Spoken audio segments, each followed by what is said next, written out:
Bandeko mbote na bino menaye na mwa nouvelle moko eza esengote eza ko circuler. Bandeko bazo benganga mingi ya Dubai, ya Kinshasa, ya France, ya États-Unis, de partout. Bazo bangai ke Dokolo out ko kufa. Alors nazo senga ba vérifier, ngamo pe na vérifier, mais partout nazo vérifier bazo bananga ke za solo. Alors, nga naza musala nzambe, nako ko livrer mbala moko information moko te oyo tozango sûreté.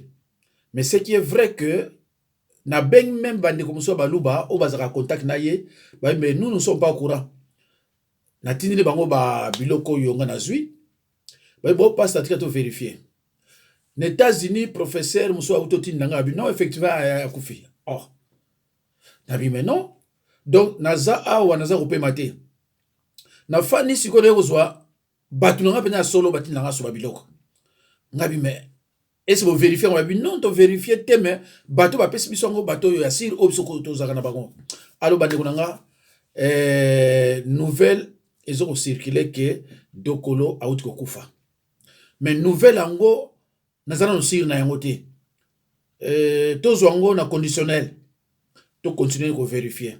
Ce que ça solo bino obozola nanga bozana information ya sur bocha ba commentaire pona baninga pe bayeba po boyebi ke Dokolo aza mutu moko oyo tozaki na important na makamamboka azaki vraiment très nécessaire na makamamboka aza très nécessaire na makamamboka donc to perdre ka boye ndeko ezelo ko malamu te et surtout nga na lekaka na lubela makamba Dokolo mingi c'est pour cela bato bazo ben belé mais pas ndeni mutu na yo pas ndeni mutu na yo.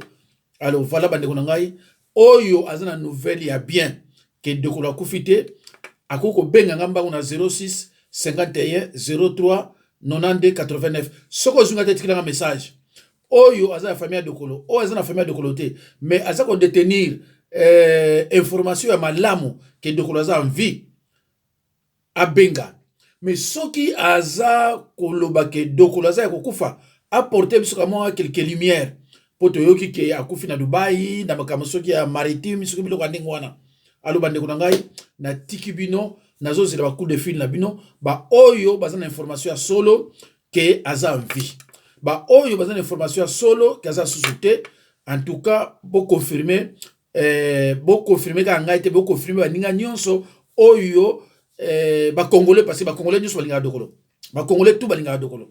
Alors ndenge e bani ko circuler boye bon to pesa nyonso pa nkolo nzamba pa molabino nazo zela appel nazo zela ba bani na bino ba commentaire na bino comme ça pesa biso